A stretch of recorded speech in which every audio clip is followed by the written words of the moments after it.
예, 오늘은 하박국입니다. 네, 하박국. 네, 우리 기본적으로 그 성경의 저자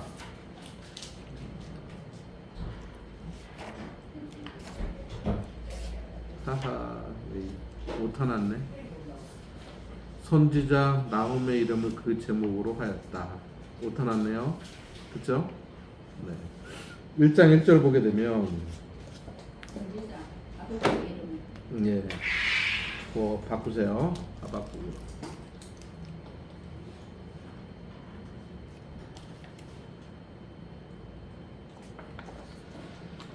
일장 1절에 보게 되면 선지자 하박국이 묵시로 받은 경고라 딱 나오죠.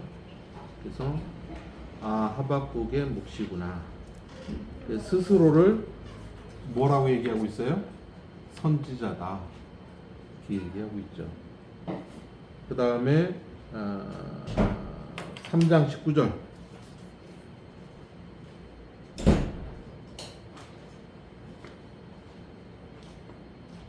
3장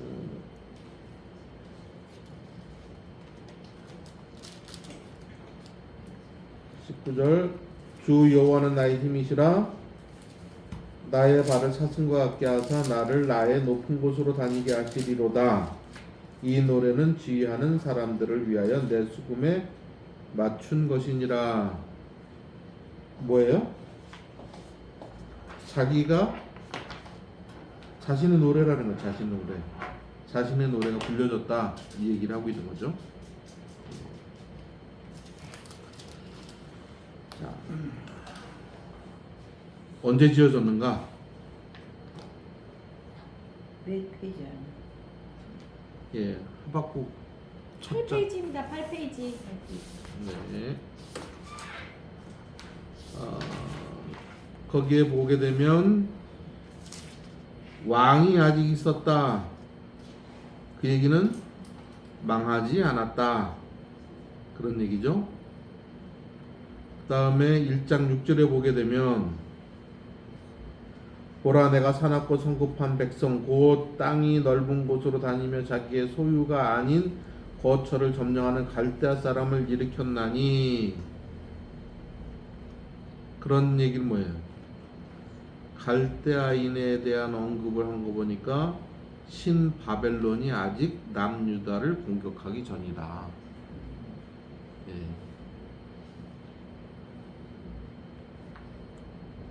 그런데 아수르에 대한 언급이 없어요. 그러니까 이 아수르에 대한 언급이 없으니까 아수르가 패망하고 바벨론이 막 부흥하던 시기였던 것으로 보여집니다. 그 당시의 시대상은 어떤가? 2절 내가 강포로 말미암아 외쳐도 주께서 구원하지 아니하시나이다. 그 얘기는 뭐냐면 강포, 죄악, 폐역, 겁탈, 분쟁, 불의가 가득한 시대였다는 것이 4절까지 해서 우리 나타날 수 있죠. 그래서 하박국은 아마 609년에서 605년 사이에 활동하고 이것을 기록했을 것이다. 그렇게 보는 겁니다. 그럼 누가 이 말씀을 받도록 기록했는가? 누가가 없어요. 그러니까 누구한테 써 있는지는 모르지만 히브리어로 책을 썼던 것을 보니까 이스라엘 사람에게 썼던 것이 분명하다. 이스라엘 사람이네. 예. 그리고 1장 4절에 보니까 율법에 대해서 얘기를 하고 있고 2장 20절에 보니까 성전에 대해서 언급을 하고 있다. 그런 걸 보게 되면 이스라엘 사람이 분명하다 그런 거죠. 하박국. 그래서 전체적으로 우리가 살펴볼 때 하박국은 남유다 백성들을 위해서 기록되었을 것이다.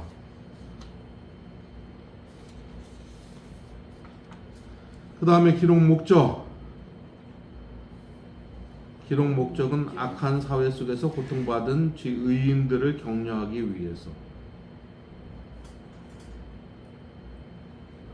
요즘 우리 모습 보는 것 같잖아요. 하나님의 심판을 두려워하지 않는 악인들에게 경고하기 위해서.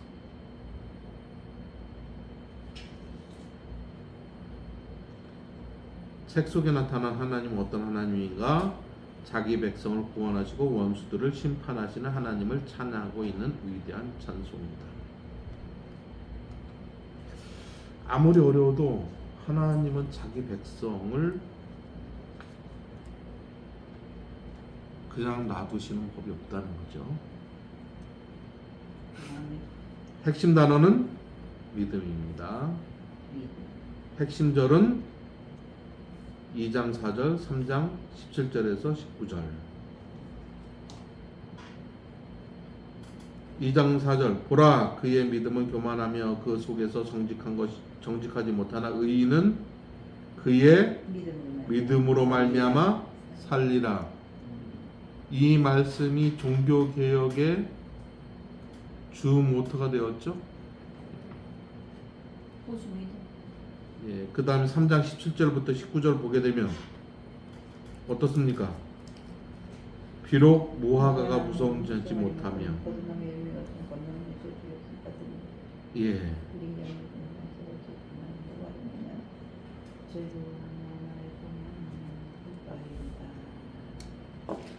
대단한 고백이죠. 예. 네. 기도할 때 말씀.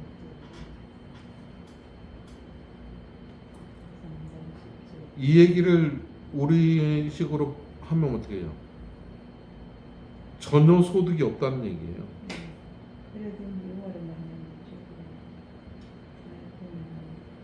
우리가 소득이 끊어지고 아무 희망이 없으면 없어도 이렇게 할 수 있나요? 네. 그러니까 잠잠히 있는 거지 힘들더라고. 하나님 그럴 때 있잖아요. 낮추시고. 그렇죠. 저도 한 여기 내려와서 2년 예. 부목사 티오가 없다 나가라 왜 해서 나와서 한동안 아무 일 없이 있는데 정말 힘들어요. 네, 운동한다고 해운대 바닷가를 걸어서 동백성을 도는데 야, 혹시 성도 만날까봐 그 안 만날 수 있는 시간에 일부러 피해가지고 그거 아무것도 아닌데 괜히 그죠? 일을 안 할 때도 있고 할 때도 있는데 괜히 이 사람이 예. 지나고 나면 그러니까 이 지금 하박국의 고백은 그냥 우리가 성경에 나와 있으니까 또 뭐 찬양 뭐 아주 기쁘게 부를지 모르지만 보통 고백이 아니에요 사실. 예. 우리의 그 신앙이 이런 고백이 돼야 되는데 구조를 보게 되면 우리 더 알 수 있죠. 하박국 1장 1절부터 4절 보게 되면 첫 번째 질문이 뭐예요? 하나님 왜 불의가 판치는데 잠잠하십니까? 그거잖아요. 이스라엘의 그 모습이 보니까 정말 하나님이 안 계신 것처럼 꼭대기부터 백성까지 그렇게 살고 있는 거예요. 그런데 하나님이 갑자기 말씀하시는 거예요. 바벨론을 심판의 도구로 사용할 거다. 그게 더 깜짝 놀라죠. 하나님, 바벨론은 더 악한 사람들인데요. 어떻게 그렇습니까? 그러니까 하나님이 또 얘기하시죠. 의인은 믿음으로 산다.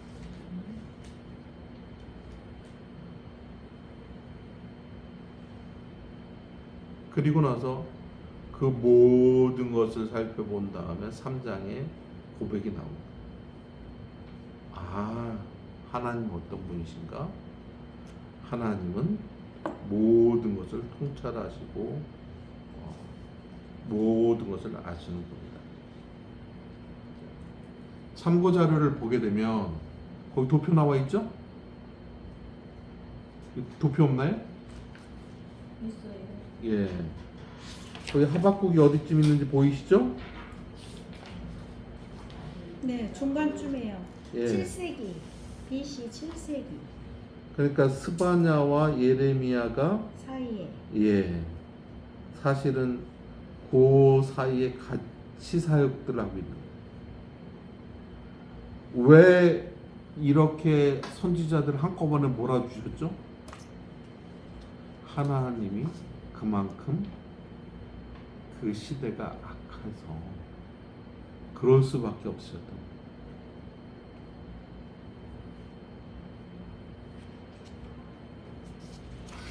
그리고 곧 멸망이 다가오잖아요.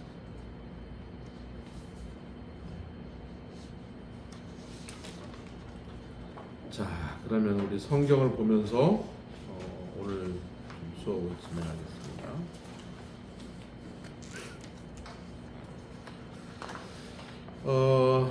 하박국서를 볼 때 여러분들 그 예언서는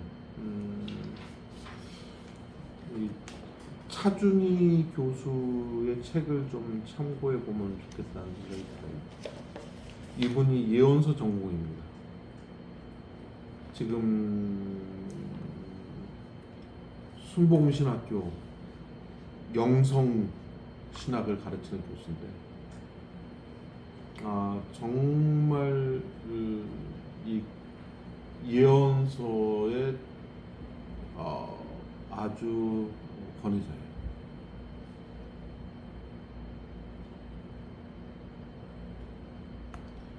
그리고 건전한 영성을 가지고 있어요. 이제 이분은 얘기하기를 하박국은 기다림의 영성이다 이렇게 풀었는데,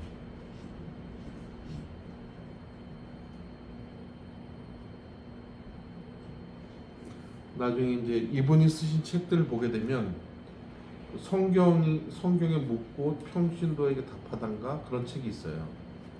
그 책을 보니까 그 책도 아주 심플하게 기독교인들이 여러분 책 치면 나와요. 차준희 이렇게 치면 그분이 쓴 책이 나오는데, 그분이 평신도를 위해서 쓴 책이 있어요. 그 책은 여러분 한번 읽어보세요. 그러면 굉장히 도움이 될 겁니다. 그러면 주기도문, 사도신경 또 이렇게 그런 것들에 대해서 아주 잘 요약이 되어 있어요.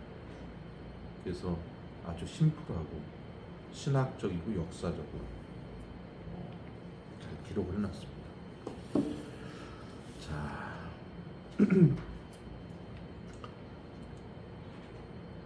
이분이 쓴 시편도 시리즈로 3권으로 되어 있어요.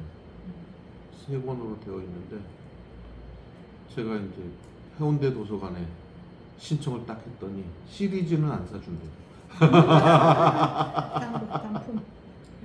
유튜브에도 굉장히 많아요. 예? 유튜브에도 굉장히 많네요. 차준희 교수요? 네. 차준희 교수 참 탁월하시네요. 탁월한 분.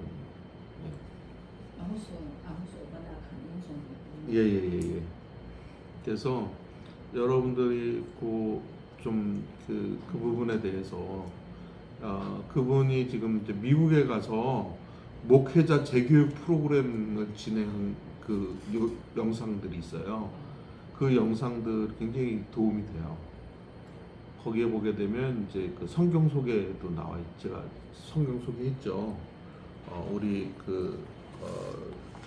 강의 처음 계획서에 나눠줄 때 개역개정 독일 관주 해설 성경 거기에도 본인이 해설하는데 관여를 하셨어요.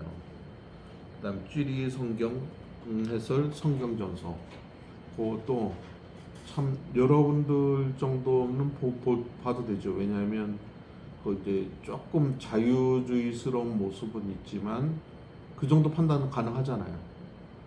예, 그렇기 때문에 충분히 가능해요. 목회자 정도면 읽을 수 있어요. 예, 쥐리 성경, 쥐리 성경 해설 성경전서 제가 드린 이 강의 계획서 거기에 교재로 나와 있어요. 교재. 예. 그 여러분들이 두 개만 딱 읽으면 목자 성경은 설교가 이렇게 나와 있잖아요. 예. 근데 그건 설교가 나와 있는 게 아니라 주석을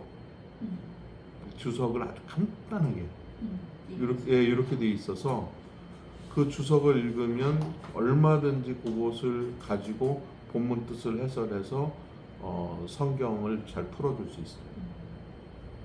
여러분들이 그런 성경을 하나 가지고 있으면 도움이 되죠. 그래서 이분 교수님 밑에서 공부한 사람들은 평신도에는 절대 알려주지 말자 이런 얘기들을 해요. 그러니까 그 정도로 괜찮은 책입니다. 그러니까 여러분의 수준에서 소화할 수 있는 좋은 책인 것 같아요. 하박국의 뜻은 팔을 벌려 앉다, 씨름하다, 그런 뜻입니다. 당시 상황을 알려면 어디를 봐야 되냐면 예레미야 36장을 봐야 돼요. 이 하박국이 살던 시대 예레미야 36장 22절부터 26절.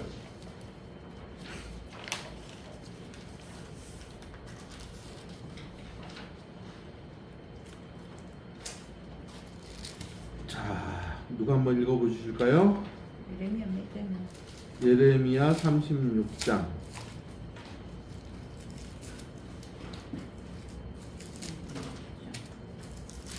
몇 줄이요? 22절부터 26절.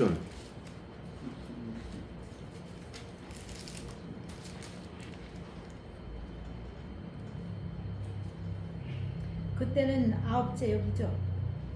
그래, 그때는 그때는 아홉째 달이라 왕이 겨울 궁전에 앉았고 그 앞에는 불피운 화로가 있더라.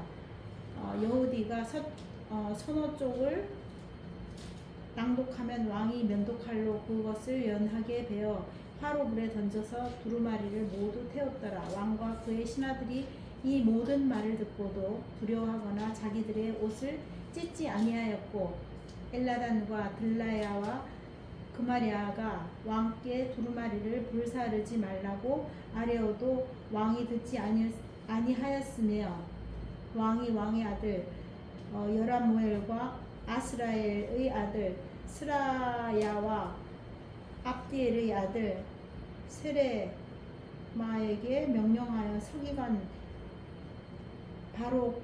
바룩과 선지자 예레미야를 잡으라 하였으나 여호와께서 그들을 숨기셨더라. 그 당시 상황이 어떤 상황이죠? 말씀을 우습게 알던 상황. 선지자들을 잡아 죽이려고 하는 상황. 두루마리를 태우고. 예, 그런 상황이었다는 거죠. 그러니까 그런 상황 속에서 하박국이 지금 이야기를 하고 있는 거죠.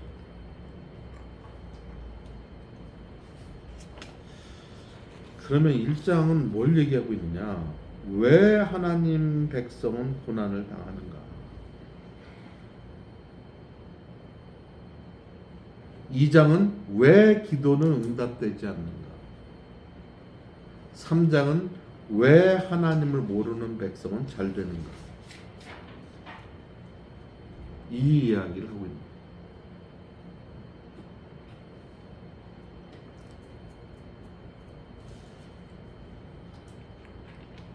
1장 1절에 보게 되면 선지자 하박국이 팔을 벌려 앉다 씨름하다는 그 하박국이 묵시로 받은 경고라. 묵시라는 말의 뜻은 무겁다 그런 뜻이에요.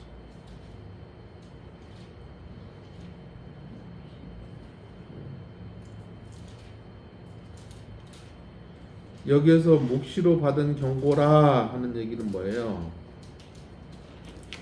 우리의 믿음이 어떻게 돼야 되는가? 우리의 믿음이라고 하는 것은 하나님과 마주 앉은 행위예요. 어떤 사람이 믿음이 있는가 없는가는 어떻게 알 수 있어요? 하나님과 마주했는가 안 했는가지.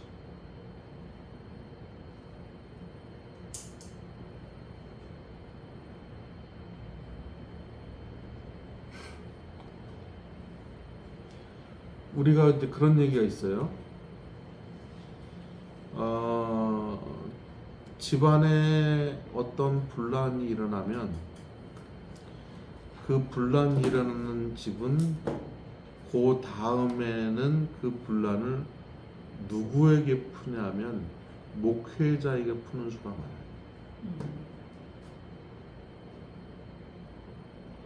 왜? 목회자는 싸우지 않아요. 화풀이를 목회자한테. 목회자가 어떻게 해야 마음이 아픈지를 너무 잘 아는 거죠.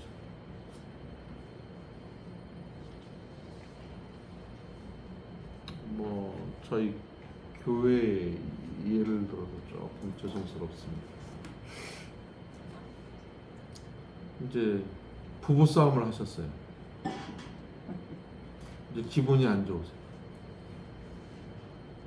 그래서 이제 우리는 점심을 이제 보통 그 앞에 나가서 사 먹었는데 그 뷔페 식당이 한바식당 같은 뷔페 식당인데 문을 닫았어요.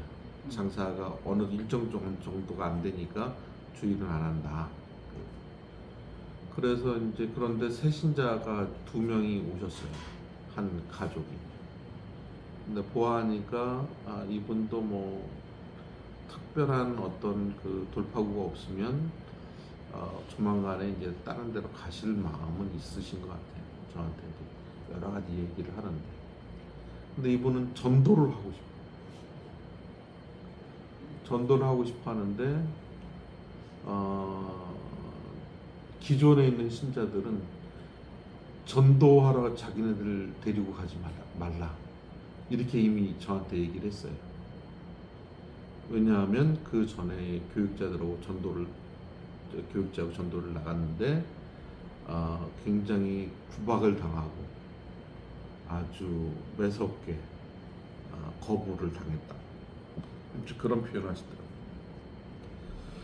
그래서 이제 이분들이 영적인 좀 힘을 얻도록 계속 설교는 하고 있지만 이제 이 지나온 과거에 너무 연연해하고 자기네들은 상처받았다고 얘기를 하고 그래서 이제 어제 설교를 제가 뭐라고 했냐면 성령님 받은 사람은 말하는 것부터 다르다.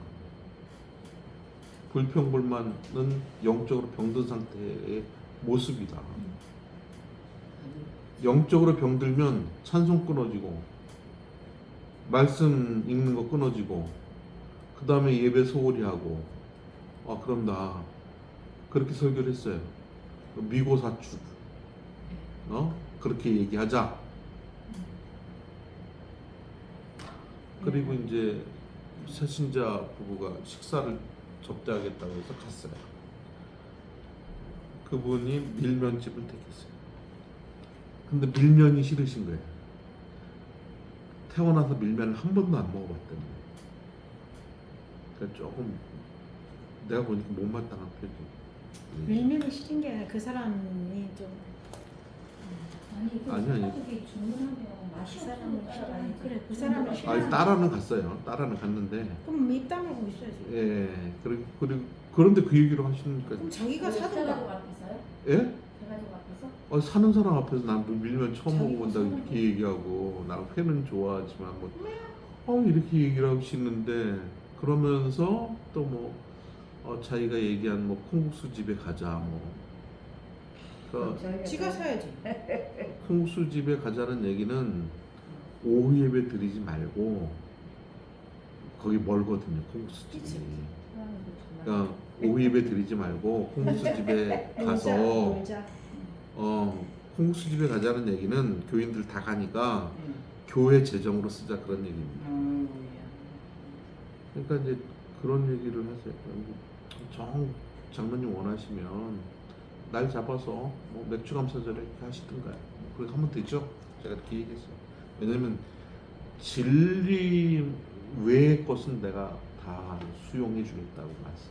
이 마음을 먹었기 때문에 뭐 진리를 거스르는 것이 아니면 제가 뭐 하나님께서 기도를 안 들어주시는 때문에 속은 상하지만 그래도 새신자처럼 저는 떠나지는 않습니다. 막 이렇게 얘기를 하시면서 이제 그 밀면을 먹고 나서 가서 이제 차를 본인이 한 잔 사시겠다고 이제 얘기를 하셨는데 그래서 이제 이 새신자들은 쭈뼛쭈뼛 하는 거예요. 왜냐면 오후 예배 시간이 다가온데 이거 먹어도 되나? 근데 뭐 차나 한 잔 마시고 간단하게 얘기하고 오면 될 것 같더라고요. 그럴 수 있으니까 인원이 많지 않으니까 충분히 가능하다고 생각했는데 장로님의 의도는 그것이 아니었던 것 같아요. 그냥 오후 예배 안 드리고 여기서 교제하고. 새신자는 이제 말씀이 갈급해서 온 겁니다. 그 새신자는 예배는 안 드려요. 그러니까 어머님이 요양병원에 지금 계시기 때문에 어머님을 뵈러 갈 참이에요. 원래 오후 예배는 안 되는데 그런데 이제 장로님이 이참에 안 드리고 싶은 거지. 그래서 이제 얘기를 다 하셔서 오후 예배 시간이 딱 됐길래 장로님 이제 일어나셔야 되겠는데요. 내가 그랬더니 목사님 무슨 바쁜 일 있습니까? 딱 그랬죠. 바쁜 일은 아니라 예배 드려야지. 그랬더니 갑자기 하는 얘기가 우리 오후 예배 드리는 거 재고해 봐야 됩니다. 딱 그렇게 얘기를 하는 거예요. 이야, 참. 그러면서 우리 재정이 만만치 않은데 지금 뭐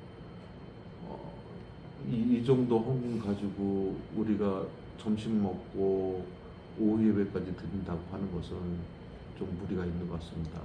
한번 생각해 보십시오. 이렇게 얘기를 하는 거예요. 그러면 국수를 대체하세요. 누가 조금 숨 쉬는 사람이랑. 할 사람이 없어요. 내쫓아서. 아유 못됐다. 그럼 제 아내가 해야 되는데 저는 그건 아닌 것 같아요. 제 아내가 지금 뭐 꽃도 좀 돌보고 있고 거기 화분 이런 거 다 하고 그러는데 그건 아니라고 생각해요. 반주도 하고 그리고 뭐 청소하고 이래도 움직이지도 않아요. 다 다리 꼬고 앉아. 그러면 그걸 왜냐면 요일별로 나눠줘야죠. 2명씩 맞죠? 월화수목금토일 딱 써붙이세요. 그래가지고 첫째, 둘째 뭐 이러든지 그걸 그렇게 하시고요. 분담을 시키고 자기가 참여를 해봐야 알거든요. 그리고 이미 큰 교회에서 다 예전에 성교 받기 때문에 이제는 나이 드셔서 아파가지고 섬기기 어려워요.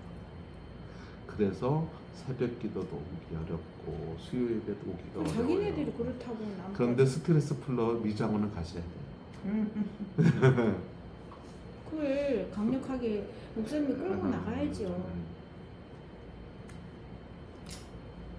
연초에 교회 문 닫자고 얘기했어요. 기껏 목사 불러다가 놓고 못됐다. 그 다음에 가을 노회 때 이제 노회에서 노회 보조금 딱 받기 결정이 딱 되고 나서 얼마 안 있다가 딱 연초가 됐는데 이제 그 봉사하시던 주방 봉사하시던 분에게 계속 이래라 저래라 얘기를 하니까 그분이 아니 그러려면 그냥 와서 도와주든가 말로만 그러면 그럼 되겠냐 이제 말 한마디 하셨어요. 그래가지고 싸움이 시작이 된 거예요. 그래서 그분이 상처를 받고 가셨어요. 그런데 저는 그런 것에 대해서는 뭐 이렇게 나는 그럴 수 있다고 생각해요. 그런데 분명한 것은 이게 영의 문제로 생각하지 않는다는 거죠. 그 뒤에서 장난을 치고 있는데 그걸 생각하지 않는 거예요. 그러니까 지금 그런 이야기를 해도 안 들려요. 자기 해왔던 경험, 나는 그 정도 얘기할 수 있는 위치다. 이렇게 이제 생각을 하기 자유를 때문에 드러내는 거니까. 예. 제가 지금 왜 그러냐면 믿음이라고 하는 것은 하나님 앞에 하나님과 마주 앉아 있는 행위지 내가 가지고 있는 경륜, 내가 알고 있는 지식, 저도 조금 마음에 안 들 수 있죠. 왜냐면 그분들은 목소리를 크게 해서 막 그냥 이런 거 좋아하시더라고요. 근데 상황에서 진짜 쌍둥이야. 예, 그러니까 이제 다 그런 문제 때문에 아주 사소한 문제 때문에 말다툼이 있어서 이제 다 그렇게 됐기 때문에 제가 그래서 절대로 나가신 목사님에 대한 얘기하지 마요. 왜? 영적으로 본인들이 마이너스인데 자꾸 뭐 그런 목사가 있는 그런 얘기를 왜 해요? 하나님께서 하나님이 원하는 대로 쓰시는 거지. 그리고 저는 그러거든요. 그분들이 많이 필요하다면 우리가 도와야 되는데 그런 개념 전혀 없어요. 제가 계속 맥주 감사절은 나누는 것이다. 이스라엘 백성들은 룻기를 읽는다. 룻기에 그 흐르는 하나님의 마음이 어떤 것이냐.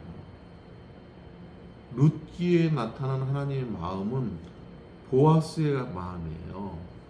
보아스는 어떻게 합니까? 흘려버려요. 하나님의 은혜를 흘려버려요. 인애. 주제가 인애거든요. 룻이 효심이 지극해서 나오미를 따라가는 게 아니에요. 하나님을 바라보고 가는 거예요. 그리고 그 인애를 하나님으로부터 인애를 어디다 쏟아요? 나오미에게 흘려보내는 거예요. 그러니까 룻이 쉬지 않고 봉사하고 이런 것은 하나님의 인애를 나타내는 거예요. 우리 불쌍한 시어머니에게 하나님의 인애를 드러내는 거죠. 그런데 그런 개념으로 이제 제가 우리가 맥주 감사절 어떻게 지냈으면 좋겠습니까? 그런 생각은 없어요. 재정이 들어오면 어떻게 써야 되겠다 이런 마음은 있지만 그것을 어떻게 하나님이 원하시는 정서로 사용할까 이런 마음은 아직도 없어요. 그러니까 이제 뭐를 보게 되냐면 이분들은 그냥 해왔던 거. 그러니까 맥주 감사절 그러면 우리 큰 교회에 있을 때 뭐 했었는데 이것만 생각이 나지 하나님이 어떻게 우리에게 흘려보내는 통로를 사용할까 이런 것에 대해서는 마음이 없는 거예요. 그러니까 부활절에 계란 싸지 말자 힘들다. 그래서 우리가 계란 삶아가지고 했잖아요. 자기들이 했으면 다 청구했겠죠. 그 비용. 조그만 것도. 그런데 우리 그런 얘기 안 하잖아요. 그러니까 목사가 할래면 하고 말래면 말고. 못됐지. 그런 생각이 있는 거예요. 그러니까 주주인 거예요. 어느 순간 주주가 되는 주주. 처음에 이 시무 목사가 수락하기 전까지는 그래도 좀 이해를 하는 것 같았는데 이제 뭐 어저께도 뭐 청소하는데 다 앉아 있고 목사님 저쪽도 치워야 되겠는데 그랬을 때 빗자루 들고 치웠어요. 그 상관없어요. 그런 건 저는 그런 것에 대해서는 상관없어요. 근데 좀 마음이 아픈 게 하나님 앞에 이분들이 좀 있었으면 하는 마음이 하나님. 어디가 이렇게 이제 좀 어디가 불리하고 그 예수님을 바라보자가 표잖아요. 우리 작년표고 요번표, 올해표. 근데 예 그런 모습을 보면서 이스라엘의 현 모습이 어떤 모습이냐 이 하박국의 모습이 자기네들 나름대로 믿음이 있어요 다.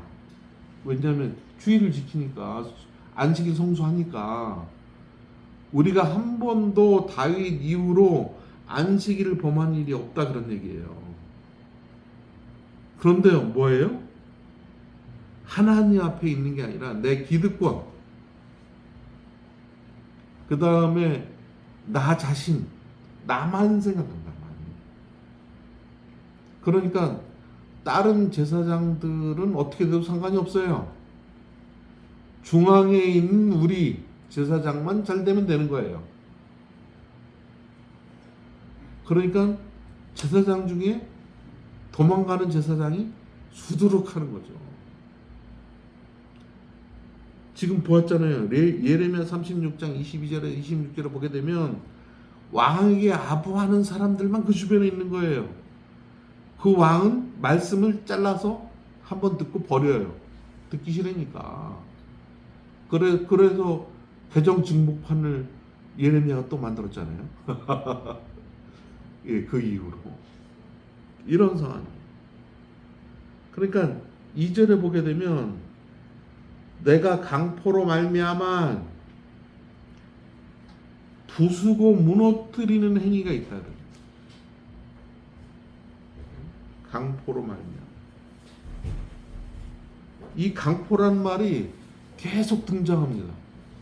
그 얘기는 뭐냐면 하나님 앞에 사는 것이 아니라 자기들 뜻대로 자기들의 이권을 가지고 자기들의 일만을 위해서 산다 그런 얘기.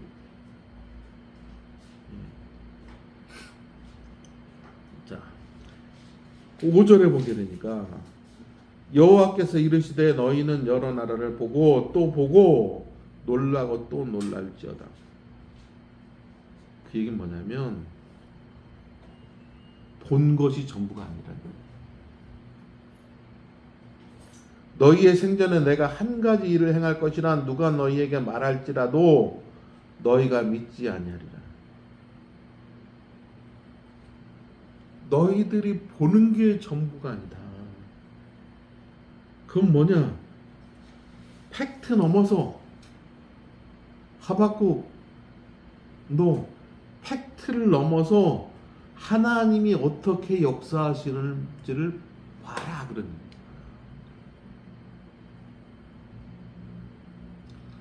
저는 그래도 소망을 가진 게 새로운 성도가 어쨌든 전도하고 싶은 마음이 있다는 거.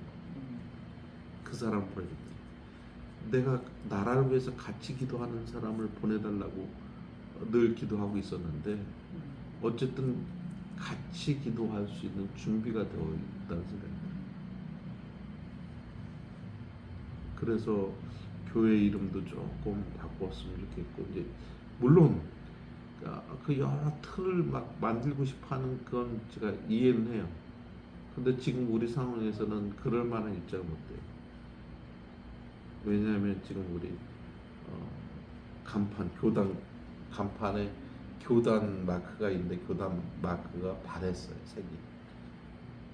그런데 그거 색을 입히자고 딱 썬팅만 하면 되거든요. 근데 그 7층 외벽에 붙어 있는 거기 때문에 그냥 일반 사람이는 못해요. 기술자도. 예. 그런데 당장 딱 하는 얘기가 그 돈이 얼마인데 그냥 내버려 둡시다. 이렇게 얘기를 하는 거예요. 내버려 둡시다. 그럼 뭐 그게 중요한 건 아니니까 뭐 거기에 대해서 난 다른 말은 없어. 그러니까 모든 판단 기준이 뭐냐면 우리 들어오는 헌금 액수 이게 기준입니다. 그래서 저는 그거는 우리가 조금 생각해봐야 되는데 이제 그런 걸 가지고 생각한다는 것 자체가 참 안타까움이 있는 거죠. 왜냐하면 뭐 여러분 다 아시다시피 한 개인도 하나님이 끌어가시잖아요. 개인의 인생을. 그러면 믿는 성도들이 모인 교회를 하나님이 안 끌어갈 수 있어요. 근데 그런 자신감이 없는 거예요. 그리고 나는 헌신하고 싶지 않고 도라는 갔으면 좋겠고 그리고 내 마음에 안 들면 내보내야 되고 내가 내보낸 건 괜찮고 그 사람이 낸 헌금만큼 목사의 사례를 잘라야 돼요. 사람 나갔자마자 가장 먼저 불러서 자기가 내보내. 목사님 그 사람이 낸 헌금만큼 목사님의 사례를 깎아야 되겠습니다. 피를 말린다. 피를 말린다. 이렇게 얘기를 하는 거예요. 그러면 전도회 갖고 오면 이제 월급을 많이 그러니까 안 줄 것 같지. 그런 걸 기억하지. 한 사람이 저는 그래요? 한 사람이? 그 가족이죠. 그게 엄청 많은가 봐요. 시족인가 봐요. 그러니까 우리가 성도가 지금 출석한 성도가 5명인데 4명이 한 집안이니까. 어이구야. 한 교회에 뭐 예, 그러니까 그 4명이 우리 교회 안 나오려고도 생각했다. 뭐 이런 얘기부터 시작해가지고 뭐 그런 얘기. 그러니까 전도를 안 하려고 하지. 자기네가 영원한 왕권을 찾으려. 그래 맞다. 전도를 해야 되는 이유를 자꾸 설명하고 전도 방법을 바꿔야지. 지금 설교는 그렇게 하고 있죠. 그런데 강한 부정의 부정이 공정일 수 있거든요. 사람들한테 외면당하는 게 지금 저기 녹화가 되니까 지금 쉬는 시간이네. 예, 좀 그죠? 꺼야 될 것 같아요. 그래서 그거는 왜 녹화? 예. 근데 말씀에